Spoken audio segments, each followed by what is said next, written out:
Buenas tardes, estimados estudiantes, estimados docentes, coordinadora, señor director.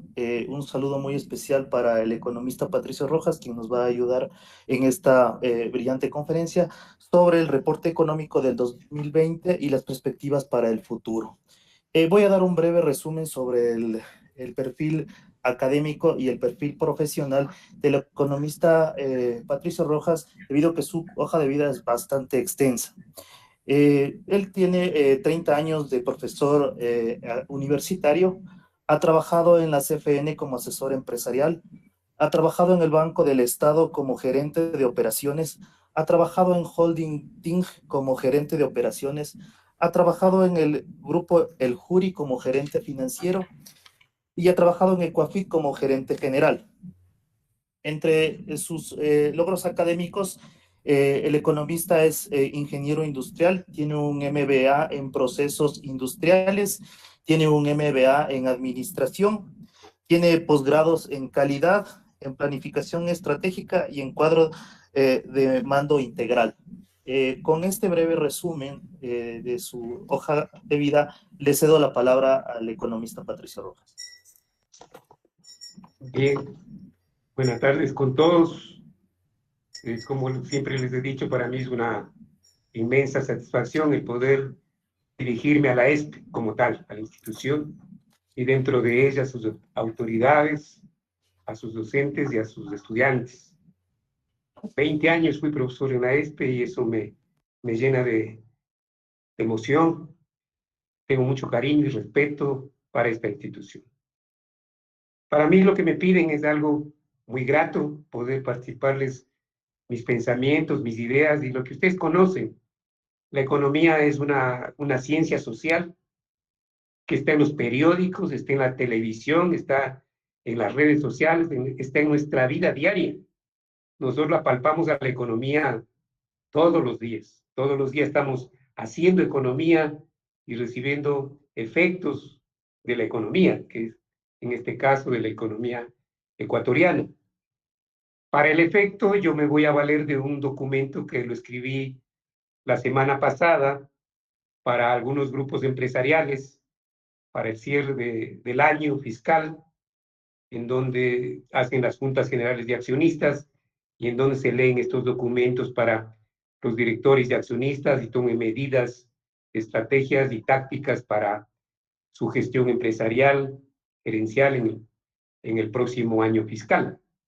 Y me voy a valer de este documento para un poco sea mi orientación y hacerles de entender en la mentalidad de los estudiantes desde el punto de vista académico qué es lo que está sucediendo en la economía mundial, regional, nacional y local.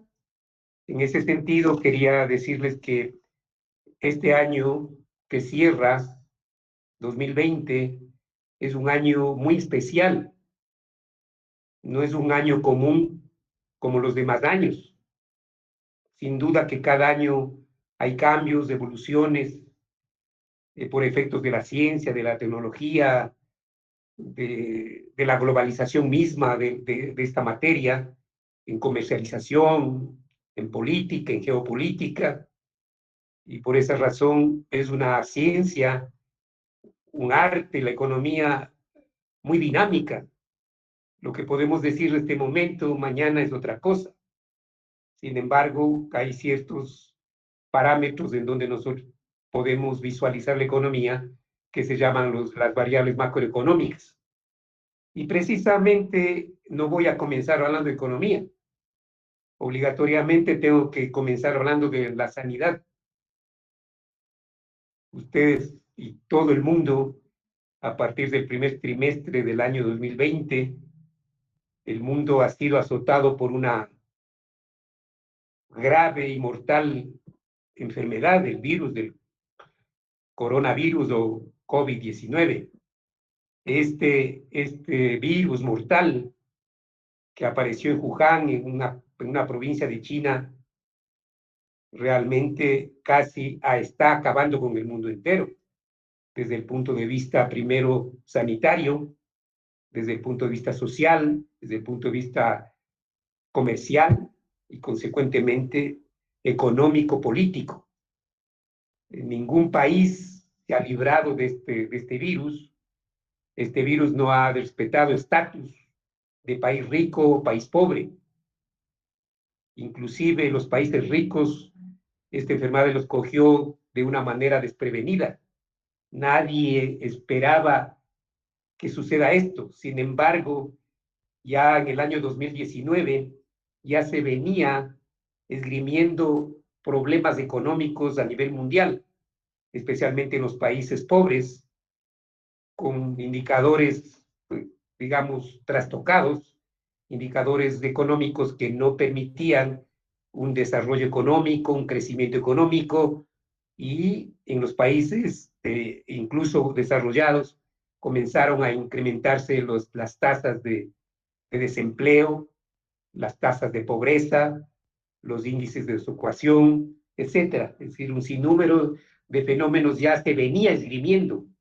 El año 2019 no fue tan bueno y se avisoraba que ojalá el año 2020 sea un año de recuperación, pero nadie, como digo, se esperaba que de la China nazca un enemigo invisible, poderoso, destructible y mortal.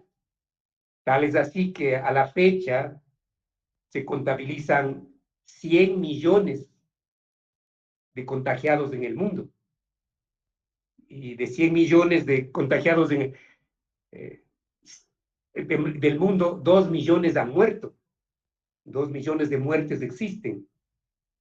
En el Ecuador, ustedes saben, las cifras se les ha ido de las manos.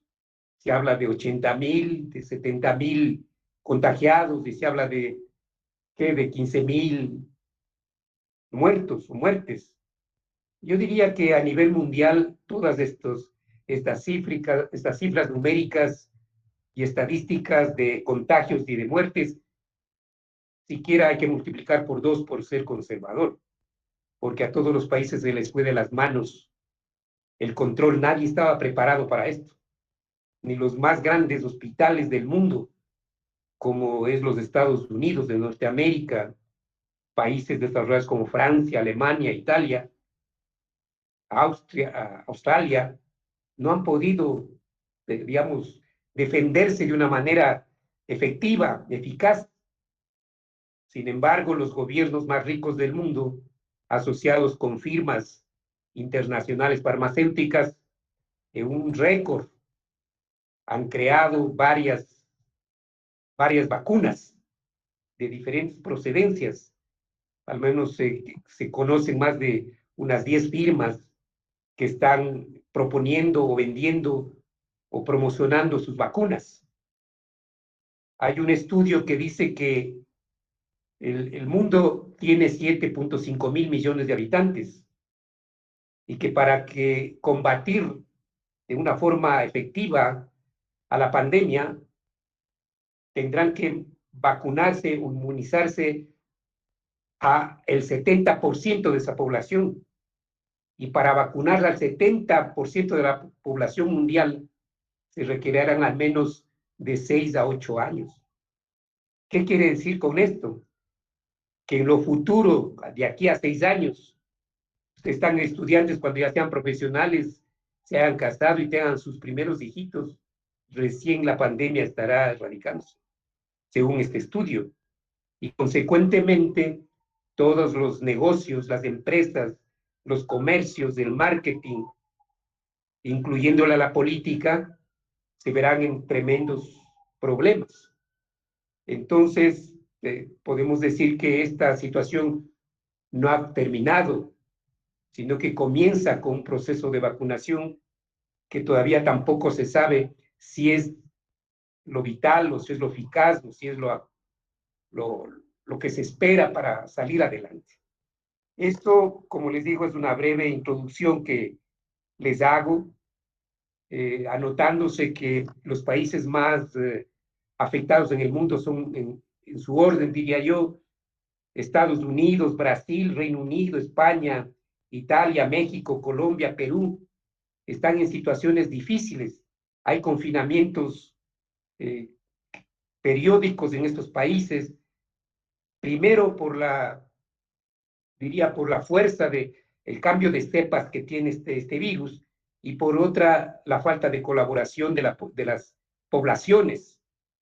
A veces nosotros decíamos en el caso de Ecuador, nuestra gente ignorante es la que hace que nos contagiemos porque no tiene la bioseguridad esperada. Estamos hablando de Estados Unidos, de Francia, de Alemania, países, yo diría, con un nivel cultural y educacional muy por encima de nosotros, de unos 50, 100 años de adelanto tecnológico, científico.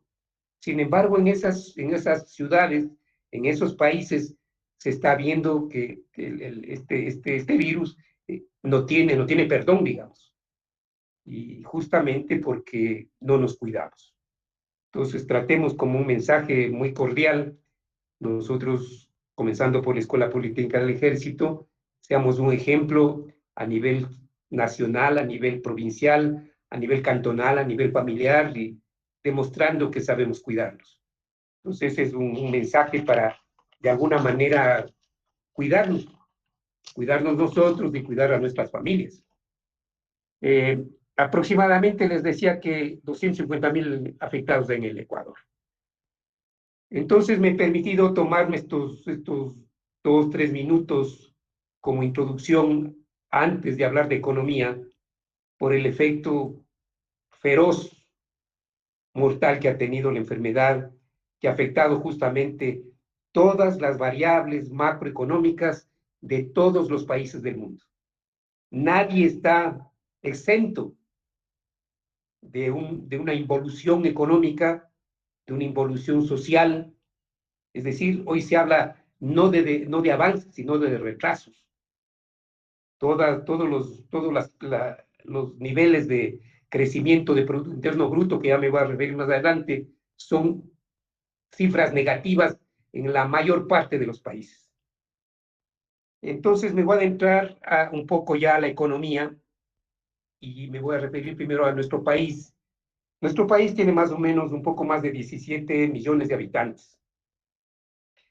Y al finalizar el año 2020, se presenta un escenario difícil, preocupante, que lo que advierte a las autoridades del país es un sinnúmero de estrategias y medidas económicas, sociales, incluso ahora sanitarias. Sin embargo, hemos podido observar con mucha pena que la administración de gobierno central no ha sido tan eficaz como se esperaría, porque ha venido, yo diría, durante sus 4 años de administración, ha venido cometiendo algunos errores desde el punto de vista económico, primero sobre endeudamiento externo, segundo, como atención al desempleo, como crear plazas de trabajo, como disminuir el aparato estatal, cómo disminuir impuestos en lugar de aumentar impuestos, cómo no ha revisado los aranceles para disminuirlos y poder exportar más y poder importar en menos precio para dinamizar la economía, para que aparezca el consumo, que es yo diría, el motor que mueve el crecimiento económico. Si no hay consumo, si no hay dinero en el bolsillo de una familia, no puede consumir. Y al no poder consumir, no puede comprar. Y al no poder comprar, las empresas que producen no pueden vender sus stocks. Entonces, las capacidades instaladas de las empresas comienzan a reducirse al 60%, al 50%, al 30%. Y hoy por hoy, más o menos, se habla en promedio de que las empresas trabajan en un rango del 20 al 25%.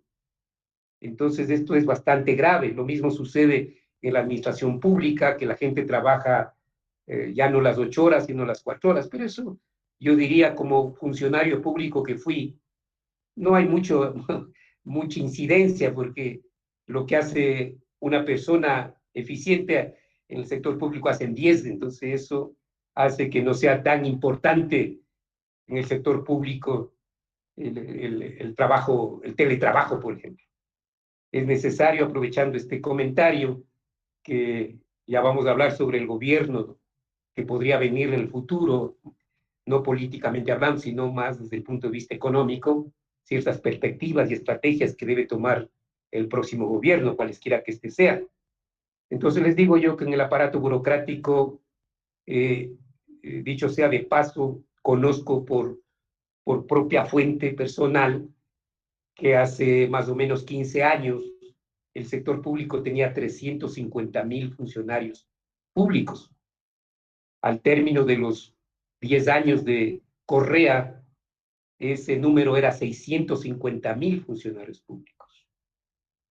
El señor Moreno intentó disminuir el aparato burocrático en una forma maquillada y realmente, para mi modo de ver, en lugar de aumentar, en lugar de disminuir, lo aumentó. Entonces, fíjense ustedes, gobiernos, yo diría, enemigos de las familias ecuatorianas, lo que hacen es involucionar al Ecuador y a la economía. Por eso es que los estudiantes de las universidades deben ser muy reflexivos y estudiar y analizar, discernir la economía, que le vivimos todos los días en las casas, en forma personal, y si estamos en una empresa, en una compañía, en una institución, verlo cómo se desenvuelve esa institución. Entonces llega un momento en que debemos evitar los gastos efímeros, los gastos triviales, y dedicar los gastos a verdaderos gastos reales que permiten el crecimiento con procesos de austeridad, planes de austeridad. Y los planes de austeridad no quiere decir que comamos una vez al día, no, no es eso.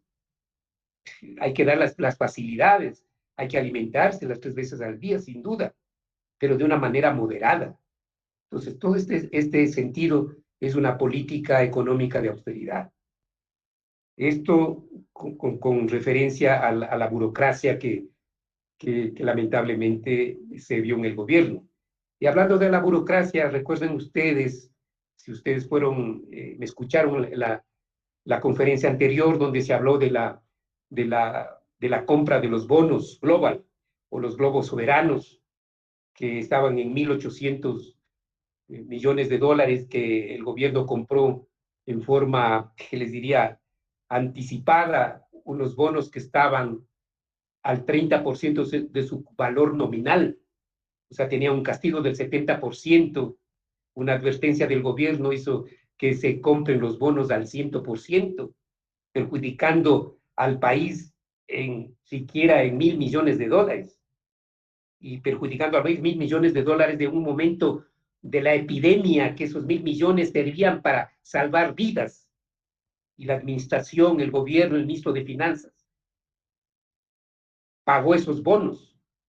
Luego hizo una negociación de 17,000 millones de dólares de una porción de la deuda externa.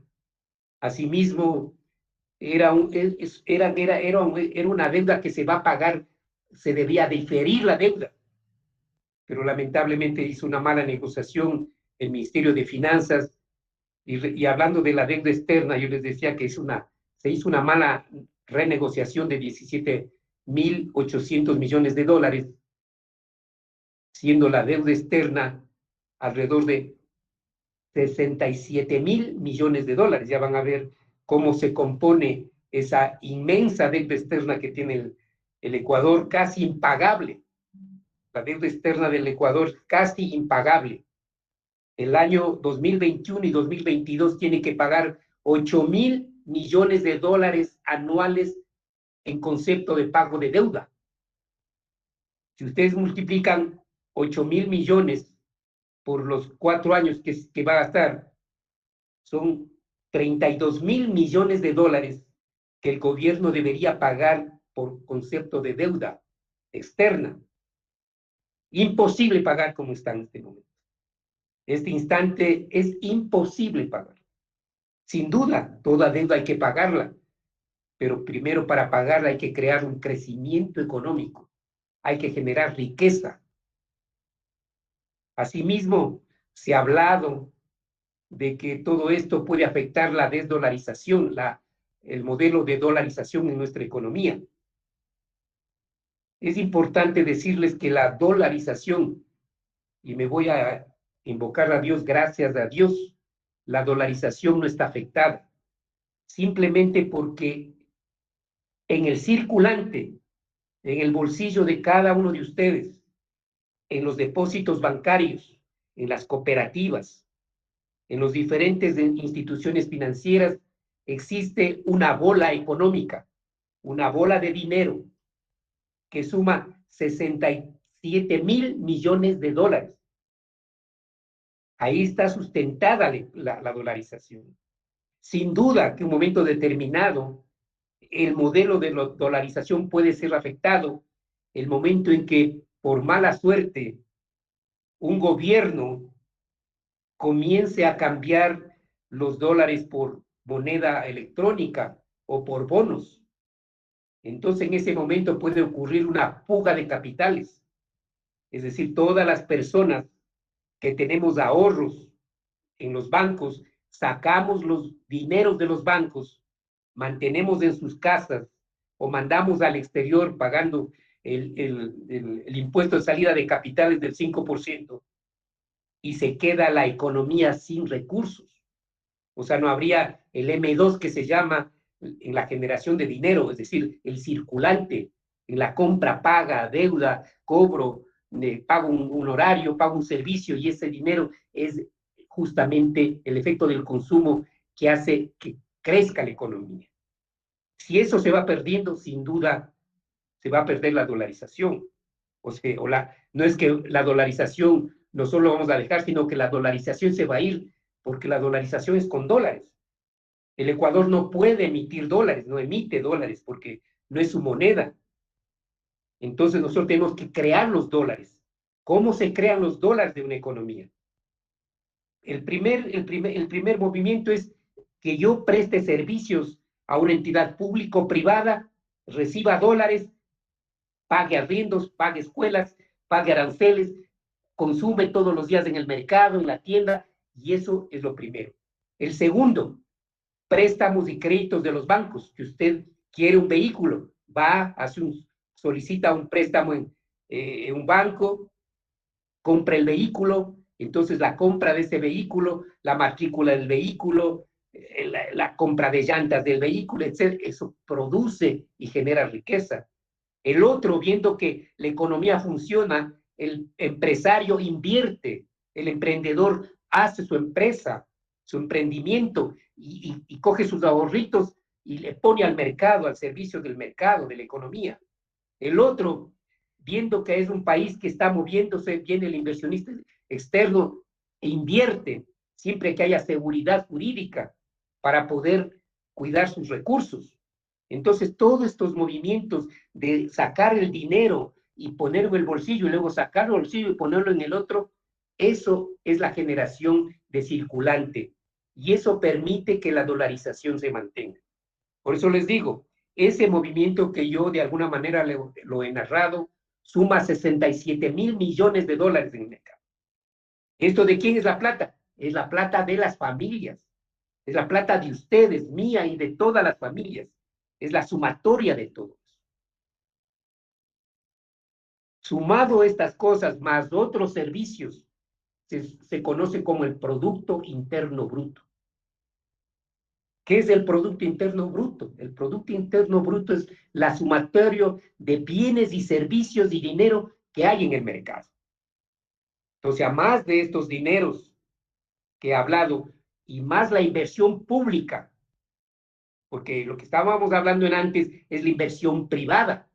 Entonces viene la inversión pública, carreteras, y para eso está el cuerpo de ingenieros, carreteras, puentes, viviendas, cementerios, sistemas de agua potable, sistemas de alcantarillado, mercados, cementerios, luz eléctrica, pavimentación, veredas. Bueno, todos estos se suma y todo eso se llama Producto Interno Bruto. Este gobierno, por lo que no ha tenido inversión pública, se habla de 500 millones de inversión pública. Fíjense ustedes, una miseria de inversión pública de 500 millones. Creo que esa es la cifra que tengo anotado acá. Ya lo voy a confirmar. Entonces, con una inversión de 500 millones, ¿qué generación de empleo puede dar? Entonces, el gobierno central, el ejecutivo, no ha creado fuentes de trabajo. No ha habido inversión pública. La inversión pública prácticamente ha sido nula, casi ha sido cero. Entonces, eso ha provocado que en lugar de crecer el Producto Interno Bruto, que el año 2019 estaba en 100.000 millones de dólares. La sumatoria del Producto Interno Bruto era 100.000 millones de dólares. Con esta mala administración gubernamental, esos 100.000 millones de dólares se han reducido más o menos a 70.000 millones de dólares. Entonces, hemos perdido parte de ese circulante de estas inversiones. Por esa razón, el gobierno central está en peligro como ente público, pero el ente privado no está en peligro porque tiene sus recursos. Pero el sector público, el gobierno y las entidades públicas han tenido que disminuir sus presupuestos. Me imagino que la Escuela Politécnica del Ejército debió haber disminuido todos sus ítems de presupuesto en algún porcentaje. No recuerdo este momento, yo manejaba ese presupuesto hace algunos años de la Escuela Politécnica del Ejército y obteníamos recursos del Congreso, del Ministerio de Finanzas, del Banco del Estado, de la Corporación Financiera Nacional a través de donaciones. Y por eso creció la Escuela Politécnica del Ejército. Ahí con Manolo Cruz hicimos algunas cosas, con el general Villasís, que en paz descanse, se hizo cosas maravillosas de la ESPE. Hoy no se podría. Si yo estaría en la Escuela Politécnica del Ejército en este momento, sería impotente hacer alguna cosa. Pero en esos tiempos había bonanza, había cómo hacer cosas. Y eso tenemos que cuidar. Muy bien.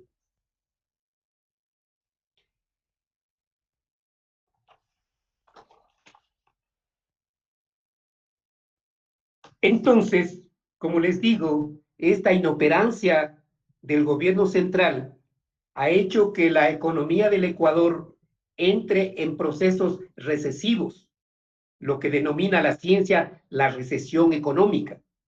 ¿Qué es la recesión económica? La recesión económica es la paralización del sector real de la economía. Recesión económica es la paralización del sector real de la economía. ¿Cuál es el sector real de la economía? Las empresas privadas. Ya les dije que por efectos de las variables macroeconómicas y sumado la pandemia, las empresas están trabajando al 30 y al 20% de su capacidad instalada. Es decir, que están trabajando más abajo de la mitad de las posibilidades. Y por eso es que hay muchos desempleados. La tasa de desempleo hoy, por cada 10 habitantes, 7 están en el desempleo. Fíjense ustedes, en un país de cada 10 personas, 7 no tienen trabajo.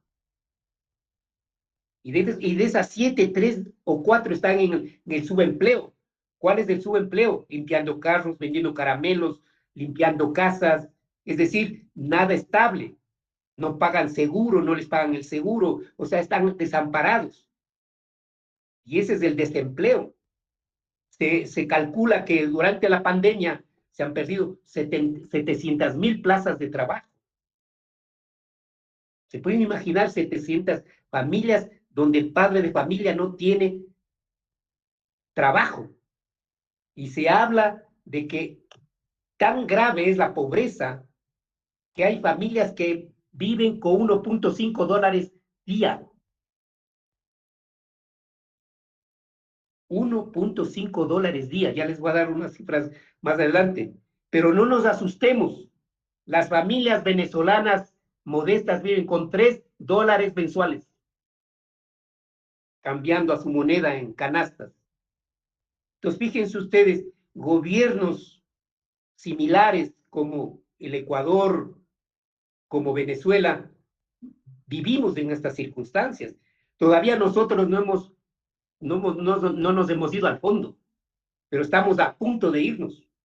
Entonces nosotros hemos pasado por un proceso de recesión económica y luego hemos pasado ya a un proceso de depresión económica. ¿Cuál es la depresión económica? La depresión económica es ya no que la capacidad instalada de las empresas ha bajado al 30%, sino que hemos puesto un candado a las empresas. Se han cerrado las empresas. La pobreza es una pobreza paupérrima. Entonces hay un total desempleo, hay inflación, hay anarquismo y hay violencia por el hambre. Entonces todo este tipo de cosas se llama depresión económica. Y el Ecuador ya ha sufrido eso. Ha pasado de la recesión a la depresión. Yo no sé cómo el gobierno central está viviendo este rato. Claro que el BID, el Banco Mundial le dio en el mes de diciembre le ofreció darle 6.500 millones de dólares. Primero le dio un anticipo de 2.000, luego le dio 2.000 y creo que al final del trimestre de este año le va a dar los 2.500 adicionales, 2.500 millones adicionales. Pero ¿para qué ha servido eso? Para el gasto corriente. ¿Qué es el gasto corriente? El pago de las nóminas, de los salarios, de los sueldos del sector público. Pago a todos los acreedores, proveedores de servicios, de papel higiénico, de limpiezas, de escobas, de luz, de agua. Para eso ha servido los 6.500 millones de dólares. Es decir, no ha habido una inversión de ese dinero. Ha habido un gasto. Y un gasto se acabó. Cuando recibió en diciembre, perdón, los primeros 200 millones de dólares, sirvió para pagar los 13º de todo el sector público y pagar los sueldos y de alguna manera algo para los hospitales. Pero lamentablemente no ha habido inversión. La inversión ha sido nula por parte del gobierno. Les hablaba yo sobre el tema de la recesión y la depresión. Una forma de demostrar o presentar que un país está en situaciones difíciles es cuando tiene déficit presupuestarios. Es decir, que una familia tiene $100 de presupuesto anotado en un papel, pero efectivamente el papá solo recibió $60. Entonces tiene un 40% de diferencia que no lo tiene. ¿Y qué hace? Va donde el compadre, donde el vecino, y le pide $40 de préstamo. Entonces esos $40 de préstamo se convierten en déficit, porque tiene que pagarlos del próximo mes o el próximo año. Entonces en el Ecuador el déficit fiscal prácticamente ha sido recurrente.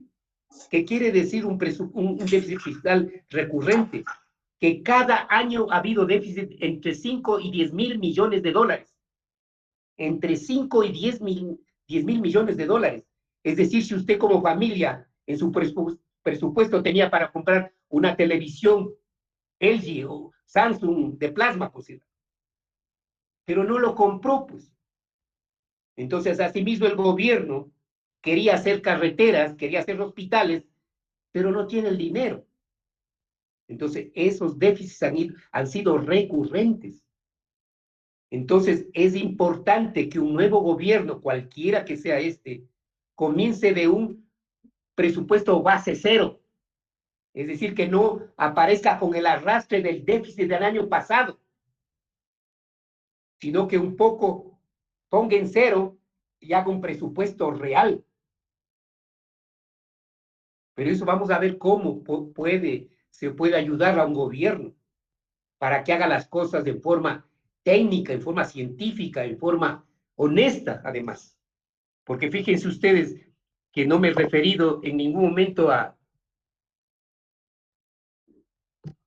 temas de corrupción, porque la corrupción es otro fenómeno de la administración pública terrible. Ustedes y yo somos testigos a través de las redes sociales, de las noticias, de la información colectiva, cómo se hacen negocios en fundas, en vacunas. Ahora, imagino que en vacunas debe haber otro negocio, en las pruebas de esas del COVID, en contratos, sobre precios. Entonces, todo esto va alimentando a que exista lo que dije hace un momento, recesión y depresión económicas.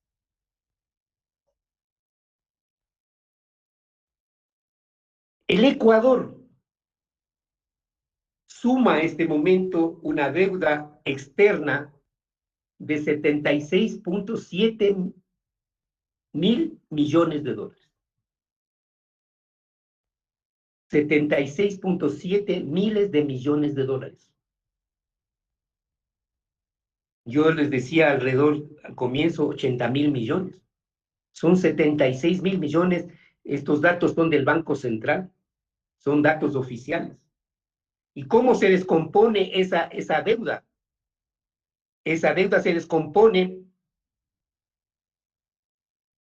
una deuda pública agregada externa de 63.2 miles de millones de dólares, es decir, con China y con los organismos multilaterales.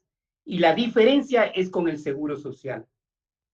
O sea, tenemos la sumatoria es deuda externa y deuda interna. Entonces, las dos deudas del gobierno, tanto de organismos internacionales, en donde se incluye a más o menos unos casi 10.000 millones a la China, y países amigos y organismos multilaterales suman 76.7 millones de dólares. Y la deuda interna con el IES es de 13.5 mil millones de dólares. O sea, al IES le debemos 13.5 mil millones de dólares. Entonces, la deuda total suma 79.3, por eso corrijo, la deuda total externa, como les decía yo, era de 80.000 millones de dólares, que el Banco Central lo tiene registrado en 79.3 miles de millones de dólares. Una deuda impagable. Una deuda impagable. No sé cómo el gobierno, bueno, este gobierno está de salida, cómo el gobierno que venga pueda pagar esa deuda. Va a ser la deuda impagable. Y encima de eso, posiblemente hablan de aumento de impuestos, es decir, bueno, eso vamos a hablar al final.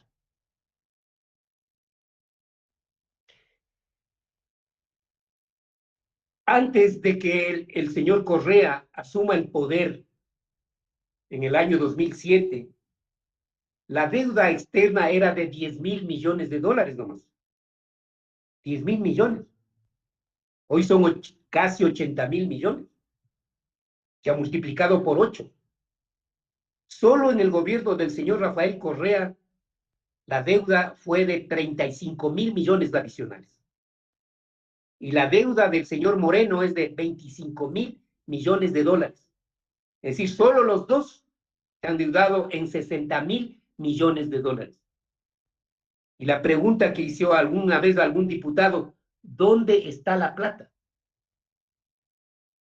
¿Dónde está la plata si es que decimos que no ha habido inversión pública y no ha habido crecimiento económico? Entonces, decir, ¿dónde está la plata? Esa es la gran pregunta y la gran incógnita que todas las familias ecuatorianas tendríamos que hacerle y reclamar. Pero lamentablemente nos hemos convertido en una sociedad resignada. ¿Saben ese dicho? Roba, ha hecho obra. No es así. Ha robado, pero ha hecho algo. No es así.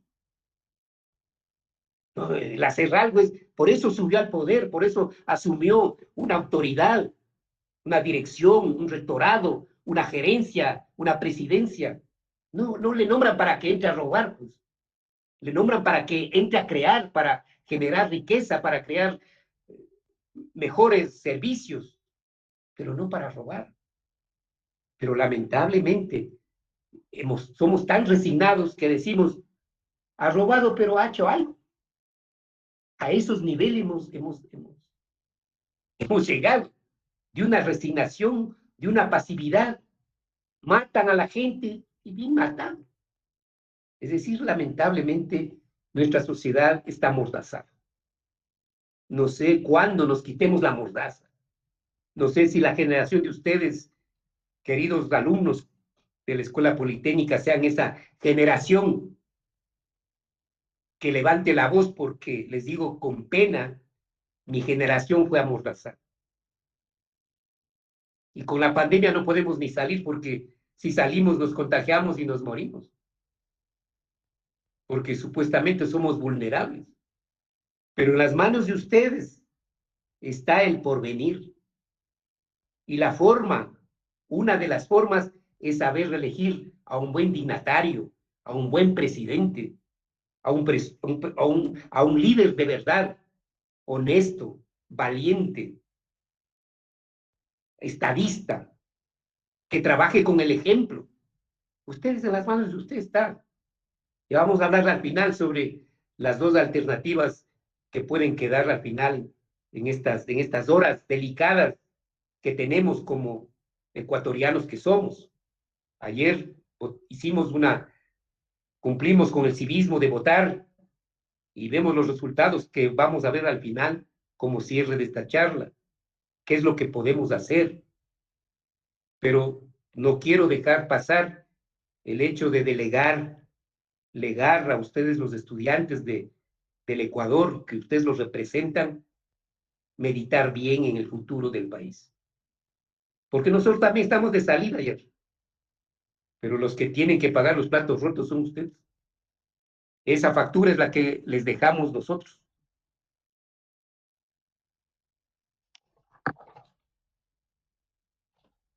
Les decía que existe un alto desempleo.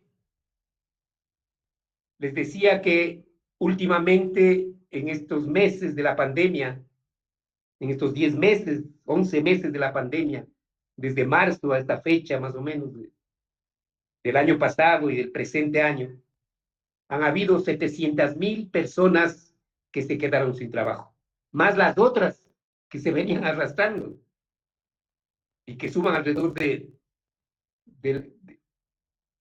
la población económicamente activa, que es la población en capacidad de trabajar entre 18 y 40 años. Ese es el rango. Hay 8.5 millones de personas ecuatorianas, que es prácticamente la mitad de la población en capacidad de trabajar. Es decir, es la población económicamente activa. De esa población de 8.5 millones, 6.6 millones no tienen trabajo estable, que esté asegurado al IES formal. 6.6 millones. ¿Cómo hacemos para dar trabajo a 6 millones de personas? O sea, por eso es que la UNICEF da un dato terrible, que hay niños hasta 5 años, 3 millones de niños ecuatorianos viven en la pobreza, entre 2 y 5 años de edad. ¿Qué quiere decir esto? Que los papás no tienen trabajo. Es dato de este organismo internacional. 3 millones de niños viven en la pobreza en el Ecuador. ¿Se dan cuenta en qué país estamos? No es que les quiero alarmar, solo les quiero que tomen conciencia real de lo que está pasando. Y lo menos que pueden hacer ustedes es estudiar con amor. O sea, el primer paso, decir gracias que estoy sentado en un pupitre de la Universidad ESPE. Y cuidar ese asiento con estudio, con entrega, con compromiso, con visión de futuro. Y lógicamente los profesores dar la orientación adecuada. ¿Con qué? Con el ejemplo. Para poder de alguna manera resembrar el país. Porque con los datos que yo hago y estudio todos los días y ahora que estoy hablando, se me espeluzna. Dijo, ¿en dónde estamos? ¿Cómo van a quedar ustedes, sus hijos y los hijos de sus hijos? Hablemos de aquí a un horizonte de 20 años, en donde ya no estaremos mucha gente aquí. Yo, por ejemplo, creo que 2, 3 años más nomás, 3 conferencias más con ustedes. Pero ustedes tienen el largo plazo. Nosotros hablamos del inmediato plazo. Ustedes tienen el largo plazo, una esperanza de vida de 70 años. Están en los 20, 25 años. Por favor, tomen en cuenta estas palabras que no son solo mías. Muchos economistas lo vienen diciendo, pregonando en todos los foros, pero nadie hace nada. Y a veces dice nadie hace caso siquiera. Es un asunto muy difícil. Con estas circunstancias, el Ecuador no es sujeto de crédito. Es como cuando usted va a un banco y quiere hacer un préstamo, le dice, ¿y usted dónde trabaja? No trabajo. Entonces, ¿qué crédito quiere? No le dan un crédito. Entonces usted es calificado, no es sujeto de crédito, porque no tiene capacidad de pago. El Ecuador es un país que este instante, este momento, si va a un banco internacional, sea el BID, Banco Mundial, Corporación Andina de Fomento, bancos chinos, suizos, nadie le da un crédito en este momento. El último crédito que recibió estos son 6.500 millones de dólares que le ha dado el Banco Mundial. ¿A cambio de qué? A cambio de las leyes que está sacando este rato el Congreso. Primero, de subir el IVA al 15%. Es una medida totalmente, perdonen la palabra, estúpida. Porque en lugar de mover la economía, lo va a detener, pues. Si usted cuando compra una hamburguesa en $5, le cobran el 12% de los $5 de la hamburguesa. Ahora le van a cobrar el 15%. Mejor no compro, me compro un sándwich de queso. Entonces, ¿qué es lo que pasa? Que disminuye el consumo. Y al disminuir el consumo, disminuye el crecimiento económico.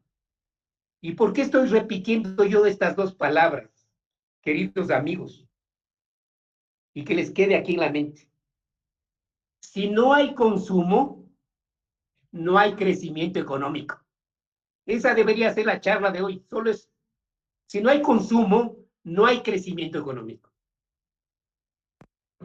Alrededor de estas dos cosas, lógicamente, hay sus entornos.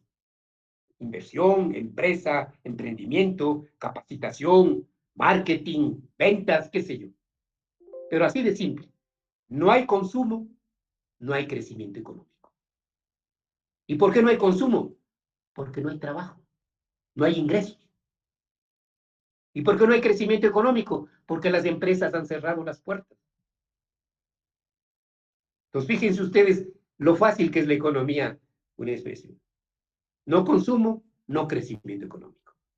Y como no somos sujetos de crédito en este momento, nos queremos gastar las reservas monetarias internacional que tiene el país.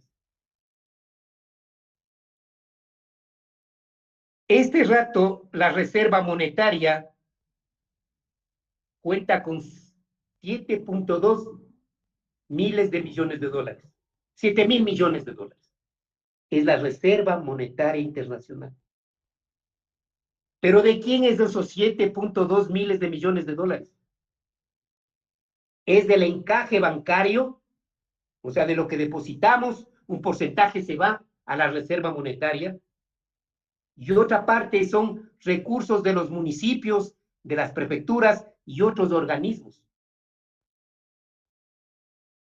Y uno de los candidatos que está en primer lugar este rato quiere cogerle ese dinero que no es de él, es plata de las familias ecuatorianas que tienen depositado su dinerito en el banco y de los gobiernos seccionales que tienen para sus inversiones, quiere tomar él para desquedar los $1.000 a la gente humilde. Entonces, a más de resignación que tenemos, nos ven de limosneros. Entonces, la situación es muy difícil. Y lo real es que, a pesar de que tenemos 7.000 millones de dólares, lo que deberíamos tener es 8.000 millones de dólares. Es decir, hay un déficit de 1.000 millones que se ha tomado el gobierno en forma arbitraria, sin decir a nadie, plata ajena que no es de él, no es del gobierno, que lo administra, ni siquiera lo administra, lo custodia el Banco Central, porque ni siquiera lo administra, lo custodia, porque tiene una caja fuerte grande, entonces tiene ese dinero ahí. Pero como digo, hay una candidatura que quiere cogerse dinero que no es de él. Ya he dicho que no ha existido inversión extranjera. ¿Y saben cuánto es el valor de la inversión extranjera? Pero primero les voy a decir cuál es la inversión extranjera de Colombia. 15.000 millones de dólares es la inversión extranjera en Colombia. 15.000 millones de dólares. ¿Y cuál es la inversión extranjera en el Perú? 18.000 millones de dólares. Inversión externa, inversión extranjera. Cójanse de la silla, de los pupitres, de la inversión en el Ecuador es de 343 millones de dólares. ¿Se pueden imaginar? 343 millones de dólares. Es como si usted se va a un supermercado, se gasta $1.000 en comprar carnes, bifes, arroz, azúcar, quintal de azúcar, quintal de harina, y llena el carro y cosas, y va una señora al mismo supermercado y se compra un helado. Esa es la diferencia. ¿Se dan cuenta? ¿Por qué en Perú y Colombia, curiosamente, en el uno hay 15.000 millones de inversión y en el otro hay 18.000 millones de inversión externa? Porque hay seguridad jurídica. Porque hay respaldo de la Reserva Monetaria Internacional. Solo Colombia creo que tiene 200.000 millones de dólares de reserva internacional. Y nosotros tenemos 7.000 millones, el otro tiene 200.000 millones de reserva internacional. Entonces, estas son las diferencias y esas son las causas por las que cómo estamos viviendo. Ese es el Ecuador de hoy. Pero no queremos este Ecuador de hoy para un Ecuador del mañana. Ese Ecuador del mañana lo van a construir ustedes, los estudiantes, la juventud, pero una juventud consciente, una juventud patriótica, inteligente, como dije hace un rato, con visión de futuro, haciendo planes de estudio. Yo les preguntaría, no estamos en la clase, ¿quién de ustedes ha hecho un plan de vida de cada uno de ustedes? ¿Qué quiere ser? Cuando tengo universidad, me caso, voy a trabajar, me voy al exterior, saco una maestría, un posgrado, ¿qué va? ¿Tienen hecho un plan de vida? Si hoy no aprenden a hacer planes de vida, cuando sean burócratas, gobernantes, alcaldes, prefectos, gerentes, jamás harán un plan de la empresa donde están trabajando.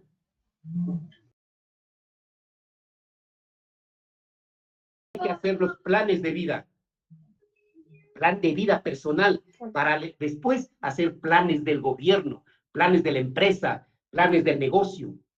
Pero si ahora no empezamos a hacer planes, nunca lo harán planes.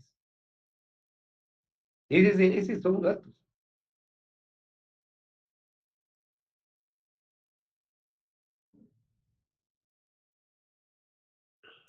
Economista. Bueno, voy a cerrar. Bueno, espero haberles dado un poco de datos sobre este tema. Creo que sí abordado en forma, yo diría, desordenada, pero quisiera cerrar